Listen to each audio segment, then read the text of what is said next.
Nagsimula ang pelikula noong 62 AD sa hilagang bahagi ng Britain, kung saan mahimbing na natutulog ang batang si Milo sa kanilang nayon.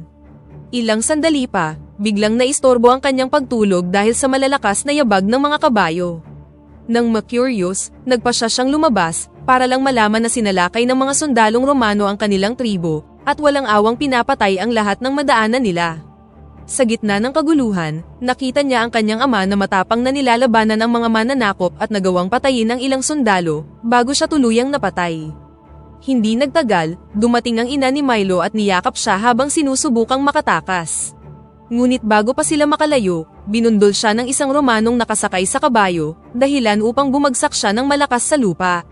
Sa malapit, ang malupit na pinuno na si General Quintus Corvus, ay iniutos na tipunin at patayin ang lahat ng natitirang miyembro ng tribo, bilang babala sa sinumang magtatangkang lumaban sa Imperyong Romano. Walang nagawa si Milo kundi panoorin ang walang awang pagpatay sa kanyang ina. Nang ma-realize na wala siyang pag-asang mabuhay, nagpanggap siyang patay at nanatiling nakahiga kasama ng mga bangkay. Pagkatapos ng massacre, tinipon ng mga Romano ang mga bangkay bago tuluyang umalis. Kinaumagahan, dahan-dahang gumapang si Milo palabas mula sa ilalim ng mga bangkay, at nakita ang malagim na sinapit ng kanyang tribo. Lahat ng miyembro ng kanyang maliit na tribo ay patay na, at nakita pa niya ang bangkay ng kanyang ama na nakabitin sa puno bilang babala sa iba. Malungkot at nag-iisa, naglakad si Milo ng walang direksyon sa kagubatan, hanggang sa tuluyan siyang mawala ng lakas at bumagsak sa ilalim ng isang puno. Kinabukasan, natagpuan siya ng isang mangangalakal ng alipin at dinala palayo, dahilan upang mapunta siya sa buhay ng pagkaalipin. Makalipas ang 17 taon, si Gracchus at ang kanyang tagalingkod na si Bellator, ay dumating sa isang gladiator arena upang manood ng isang serye ng mga laban hanggang kamatayan. Ang mga hindi pa natatalong kampyon sa arena ay pag-aari ni Gracchus, at ang tatlong mababangis na fighter ay natalo na ang bawat kalabang ipinadala laban sa kanila. Kabilang sa mga alipin na naghahanda para sa laban ay ang malaki ng si Milo. Habang inoobserbahan siya, ipinaliwanag ni Bellator kay Gracchus na kilala siya sa alias na The Cat dahil sa kanyang pambihirang bilis, liksi, at kakayahang umiwas sa mga atake ng kalaban.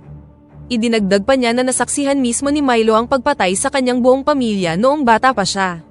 Nang magsimula ang laban, hinarap ni Milo ang tatlong kampyon ni Gracchus ng sabay-sabay.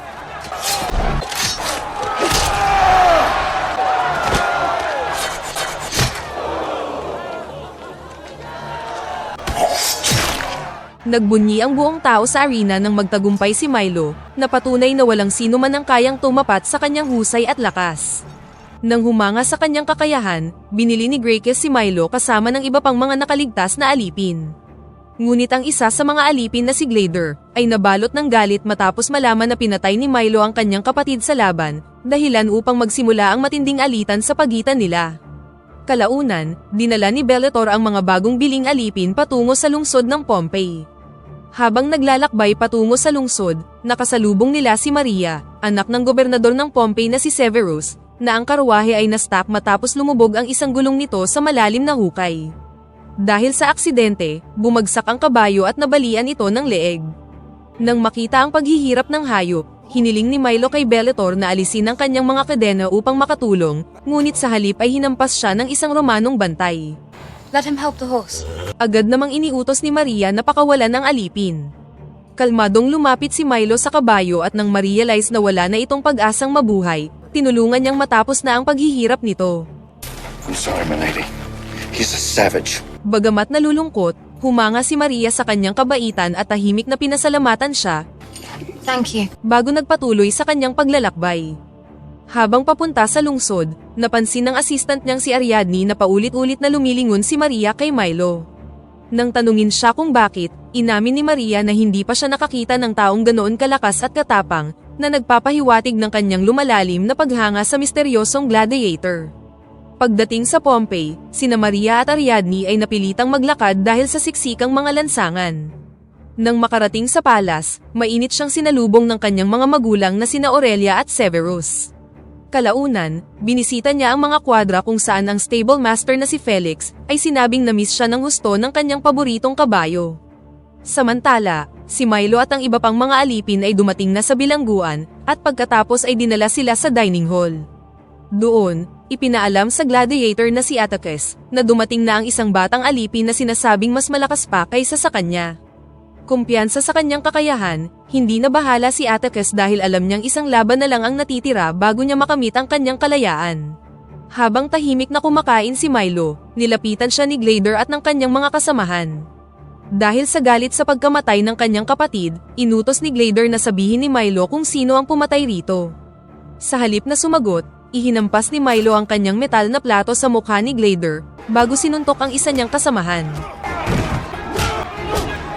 Nang makarecover si Glader, sinunggaban niya si Milo, paulit-ulit na inihampas ang kanyang ulo sa pader, at pilit siyang nilunod sa isang bariles ng tubig. Sa kabila ng lahat, hindi sumuko si Milo. Nakawala ang isa niyang kamay, kinagat ang daliri ni Glader, at pilit na umahon sa tubig. Nang makawala, kaagad siyang naglunsad ng ilang counter-attack, hanggang sa dumating ang mga gwardya at pilit silang pinaglayo bago pa nila mapatay ang isa't isa. Ilang sandali pa, dumating si Graces at galit na pinagalitan si Bellator dahil hinayaan niyang magkaroon ng ganoong kaguluhan sa kanyang pagbabantay. Bilang parusa, ikinulong si Milo sa selda kasama si Atticus, ang pinakaginagalang na gladiator sa arena. Samantala, naglalakad si Felix kasama ang kabayo ni Maria sa baybayin ng Pompey nang biglang magkaroon ng kakaibang pag-alon sa dagat, habang nagpapakita ng mga senyales ng pag-aalboroto ang kalapit na bulkan. Nang magulat sa biglaang pagbaha, itinapon ng kabayo si Felix sa lupa at mabilis na tumakbo palayo. Sa kasamaang palad, hindi na nakatakas si Felix sa rumaragasang tubig at tinangay siya ng alon. Sa loob naman ng bilangguan, si Milo ay muling binangungot tungkol sa araw na pinaslang ni Senator Corvus ang kanyang pamilya.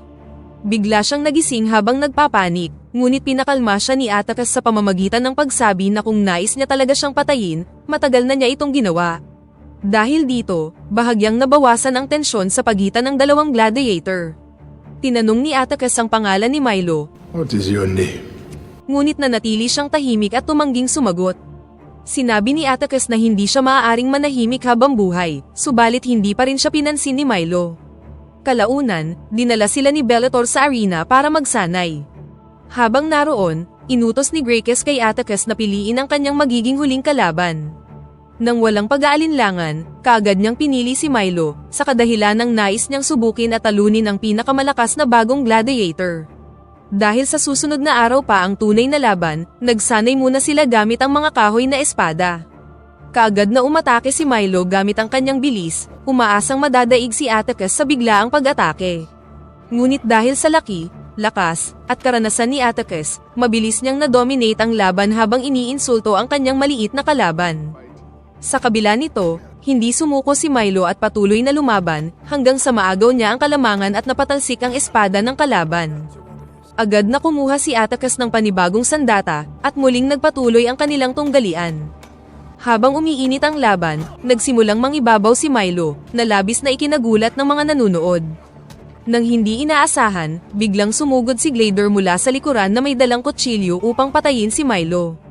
Ngunit bago pa siya makaatake, pinigilan siya ni Atticus at tinulak siya sa lupa, sa kadahilan ng ayaw niyang mamatay ang kanyang kalaban sa isang maruming paraan. Kaagad namang pinatigil ni Bellator ang gulo, at pinabalik ang lahat ng mga alipin sa kani-kanilang mga selda. Kalaunan, ipinaliwanag ni Atticus kay Milo na ang isang tunay na mandirigma ay dapat mamatay ng may dangal sa arena at nakaharap sa kalaban, hindi sa pamamagitan ng pataksil na pagpatay mula sa likuran. Dahil dito, nagsimula ng igalang ni Milo si Atticus, at nabuo ang pagkakaibigan sa pagitan nila. Samantala, dumating sa Pompey si Senator Corvus kasama ang Roman commander na si Lucius. Malugod silang sinalubong nina Severus at Aurelia, na humingi ng paumanhin dahil na-miss nila ang kanilang pagdating sa daungan. Tinanggap naman ito ni Corvus at sinabi na nauunawaan niya ang mga tungkulin ng gobernador. Pagkatapos nito, ipinakita ni Severus kay Corvus ang mga bagong proyekto ng lungsod, kabilang ang makabagong sewage system at isang bagong arena.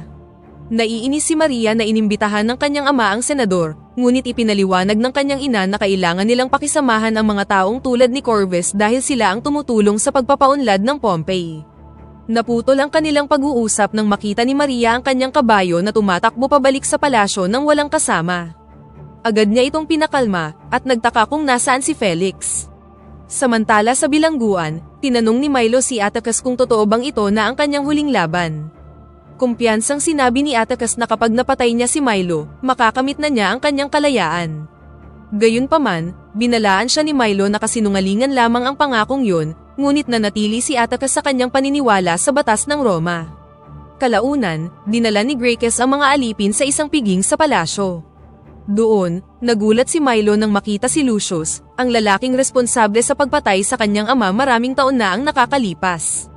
Habang nagaganap ito, ipinakita naman ni Severus kay Corvus ang kanyang mga plano para sa pagpapalawak ng Pompey. Noong una, tinanggihan ni Corvus ang mga plano dahil sa tingin niya ay hindi ito mahalaga sa imperyo, ngunit pumayag siyang pirmahan ang deal sa susunod na araw pagkatapos ng gladiator match kapag nakita na niya si Maria. Samantala, napansin ni Ariadne si Milo at dinala si Maria upang makita siya. Hindi maalis ni Maria ang kanyang tingin kay Milo, at napansin ito ng kanyang ina. Bago pa sila makapag-usap ng maayos, isinama siya ni Severus upang makipagkita kay Senator Corvus. Ipinaalala ng senador na magkakilala sila noon sa Roma, at ipinahiwatig na marami siyang nais sabihin sa kanya. Ibinunyag ni Corvus ang kanyang tunay na pakay at hiniling kay Maria na bumalik sa Roma bilang kanyang asawa. Ngunit bilang tugon, agad na tumanggi ang babae at galit na umalis sa lugar. Makalipas ang ilang sandali, muling nayanig ang Pompey dahil sa pagyanig ng bulkan. Nabahala dito si Milo at nagtanong kung ano ang nangyayari, ngunit binaliwala lamang ito ni Atticus. Kasabay nito, muling nagwala ang kabayo ni Maria, tulad ng nangyari noon. Nang ma-realize na walang makakapagpakalma dito, iniutos niya kay Bellator na pakawalan si Milo upang tumulong. Habang lalong nagiging aktibo ang bulkan at tumitindi ang tensyon sa buong lungsod, nagkaroon si Milo ng pagkakataong makalabas sa kanyang selda. Bagamat nag-alinlangan si Bellator, iginiit ni Maria ang kanyang utos. Mag-isang pumasok si Milo sa kwadra, at matapos ang maikling pakikipagbuno, nagawa niyang pakalmahin ang natatakot na kabayo. Nang tanungin ni Maria kung paano niya ito nagagawa, sumagot lamang si Milo na nakiusap ako sa kanya. Nang ma-curious, tinanong ni Maria kung isa ba siyang horseman bago siya naging gladiator. Ibinunyag ni Milo na mga horseman ng kanyang pamilya at pinatay silang lahat ng mga Romano. Tumugon naman si Maria at sinabing hindi siya Romano, ngunit bago pa sila makapagpatuloy ng pag-uusap, dumating ang mga bantay na naghahanap sa kanya. Gamit ang pagkakataon, binalak ni Milo na tumakas gamit ang kabayo, ngunit binalaan siya ni Maria na mapaparusahan siya kapag nahuli siya ng mga bantay. Ngunit sa halip na sumuko, iniabot ni Milo ang kanyang kamay at tinulungan si Maria na sumakay sa kabayo.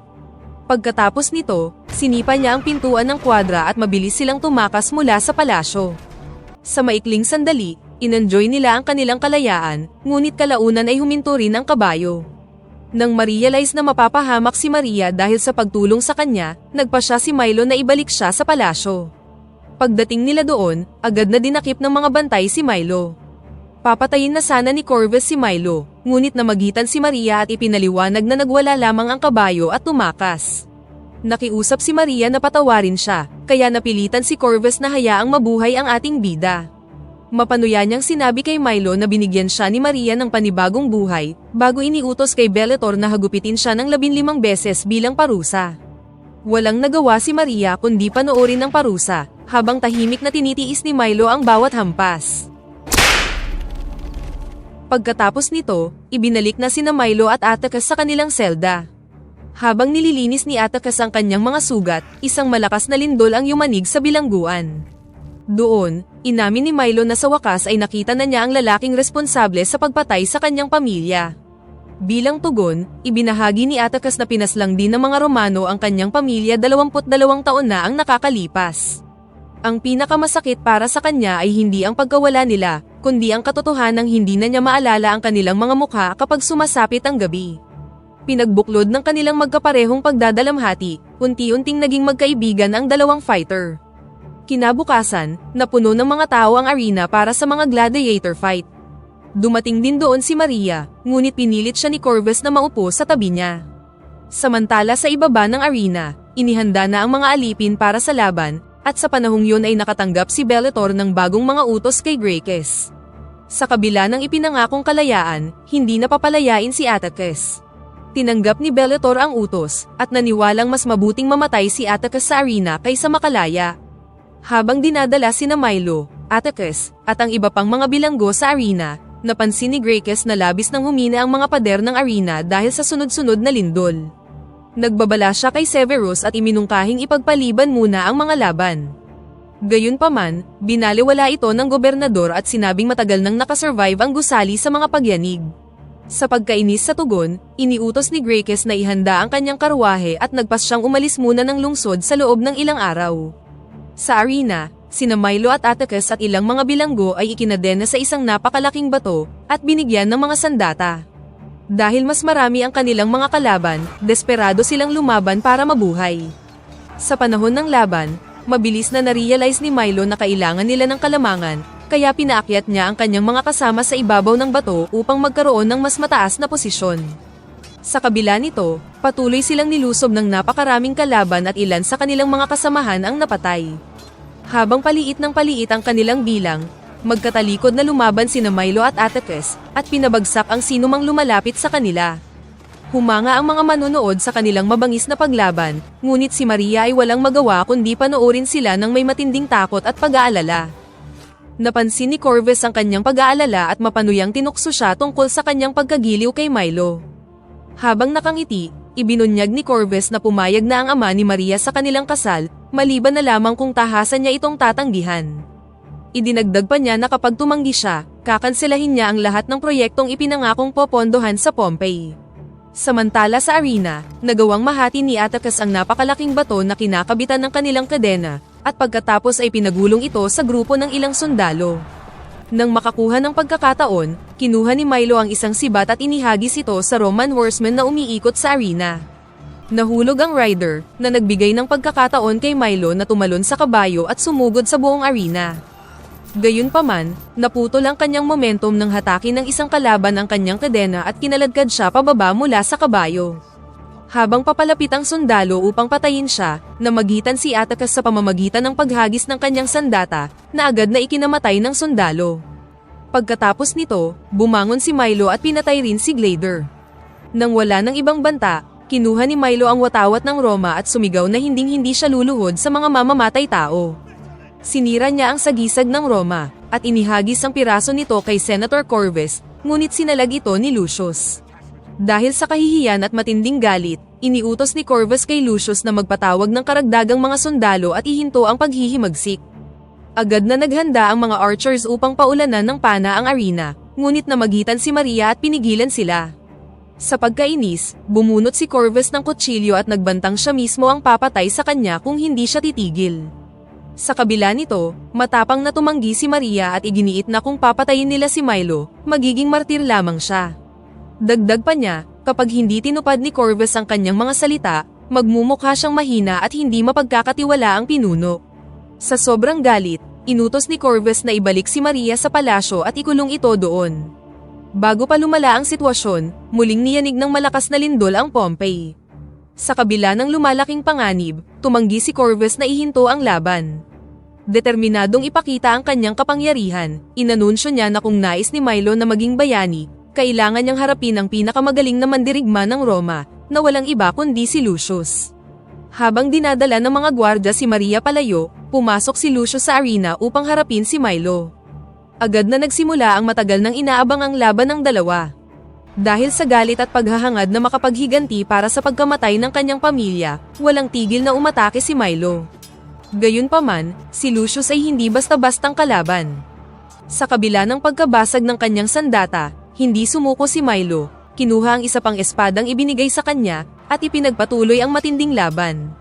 Sa kalagitnaan ng kanilang sagupaan, isa na namang napakalakas na lindol ang tumama.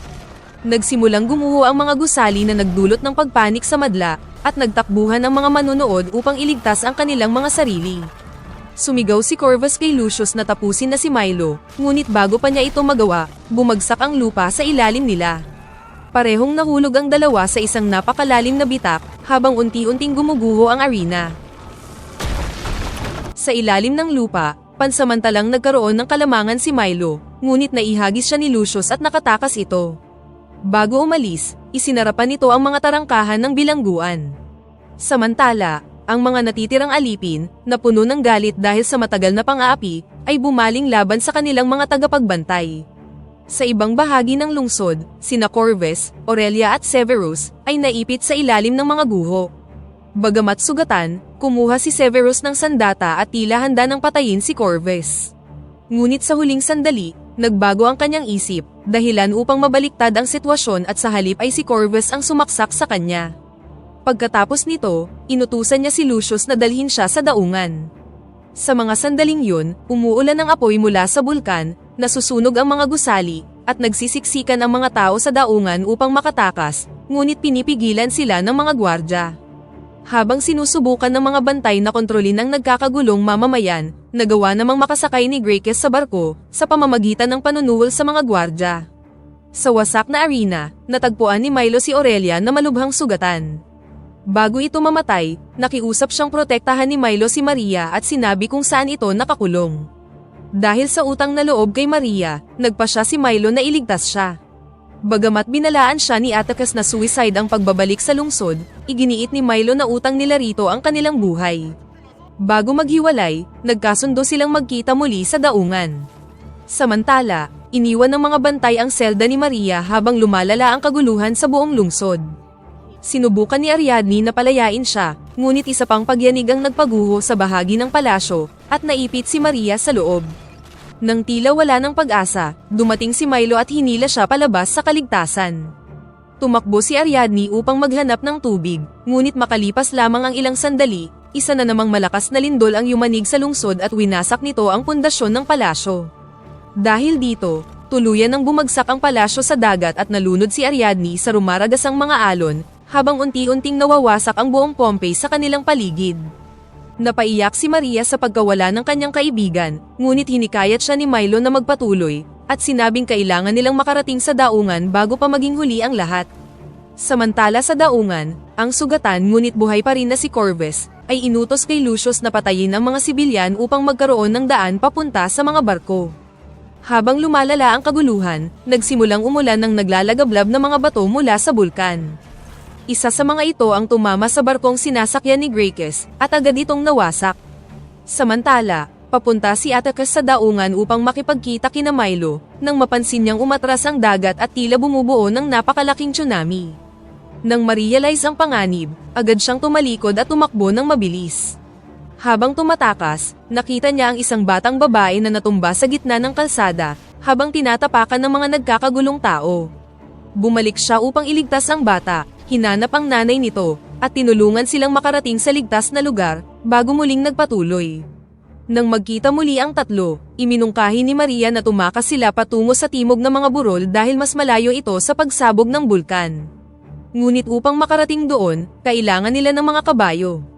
Dahil dito, bumalik sila sa battlefield at naghanap ng mga kabayo sa may kwadra. Sa sandaling yun, binalikan ni Maria ang kanyang mga magulang upang makita sila sa huling pagkakataon, habang sina Milo at Atticus naman ay naghanap ng masasakyang kabayo. Sa kasamaang palad, wala silang nakita, at napilitan pa silang magtago ng may dumaang mga sundalo. Sa parehong oras na yun, natagpuan ni Corvus si Maria, itinali siya sa kanyang karwahe, at nagtangkang tumakas kasama siya. Sa kabutihang palad, dumating sina Milo at Atticus sa tamang oras upang pigilan siya, ngunit inutusan ng senador ang kanyang mga sundalo na patayin sila, bago tumakas kasama si Maria. Mabilis namang natalo ni Milo at Atticus ang mga kawal. Dahil wala na silang oras, sinabi ni Atticus kay Milo na habulin si Corvus, habang siya naman ay pipigilan si Lucius.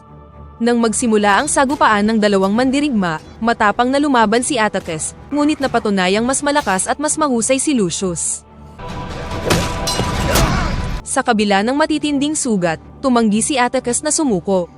Sa huling bugso ng kanyang lakas, binali niya ang espada ni Lucius, sinunggaban ang Roman commander, at sinaksak siya sa leeg, na tuluyang tumapos sa kanya. Samantala, patuloy na hinabol ni Milo si Corvus sa gitna ng gumuguhong lungsod. Habang umuulan ng apoy mula sa kalangitan, biglang bumukas ang isang napakalaking hukay sa lupa, ngunit nagawang makatalon ng kabayo ni Milo sa huling sandali. Ilang sandali pa, bumangga ang karwahe sa isang malaking bato at tumaob, dahilan upang tumilapon sa lupa ang lahat ng sakay nito.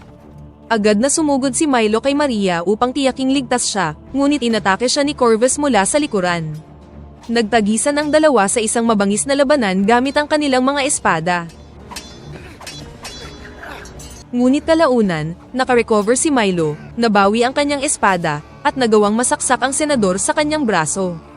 Sa mga sandaling yun, isang napakalaking naglalagablab na bato ang bumagsak malapit sa dalawa, na naging dahilan ng pagkakahiwalay nila. Makalipas ang ilang sandali, lumitaw si Corvus sa usok at nagtangkang lapitan si Maria. Ngunit bago pa siya makarating sa babae, lumitaw si Milo at inatake siyang muli.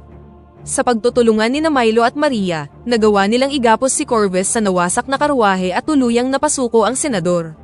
Pinulot ni Milo ang espada ng isang namatay na sundalo, at pagkatapos ay naghanda ng wakasan ang matagal ng alitan nila ni Corvus. Tinanong ng senador kung bakit gustong-gusto siyang patayin ni Milo. Sumagot si Milo na maraming taon na ang nakakalipas, pinatay niya ang kanyang buong pamilya at winasak ang buo nilang tribo. Habang lalong lumalakas ang pagsabog ng bulkan, nagkaroon si Milo ng pagkakataong maghiganti. Ngunit sa huli, mas pinili niyang huwag patayin ang walang kalaban-labang senador. Sa halip, iniwan niya si Corvus at isinama si Maria upang makatakas sakay ng kabayo. I die a free man! Sa kasamaang palad, hindi tumagal ang kanilang pagtakas. Dahil sa sunod-sunod na pagsabog at pag-ulan ng naglalagablab na mga bato, natakot ang kabayo at naihagis silang dalawa sa lupa. Nang makitang papalapit na ang panganib, pinakiusapan ni Milo si Maria na iwan na siya at iligtas ang sarili niyang buhay habang may oras pa. Gayunpaman, tumanggi si Maria. Pinakalma niya ang kabayo, at iginiit na mananatili siya sa tabi ni Milo anuman ang mangyari. Habang papalapit ang rumaragasang lava at makapal na ulap ng abo, mahigpit silang nagyakapan. Sa kanilang mga huling sandali, mahigpit na nagyakapan sina Milo at Maria habang nilalamon sila ng abo at matinding init mula sa bulkan hanggang sa tuluyan silang maging bato, isang alaala ng trahedyang sumira sa buong lungsod ng Pompeii, at dito na nagtatapos ang pelikula. Pakipindot naman ang like button kung nagustuhan mo ang pelikula at kung hindi naman, pindutin mo ng 2 beses ang dislike button para lang makasiguro.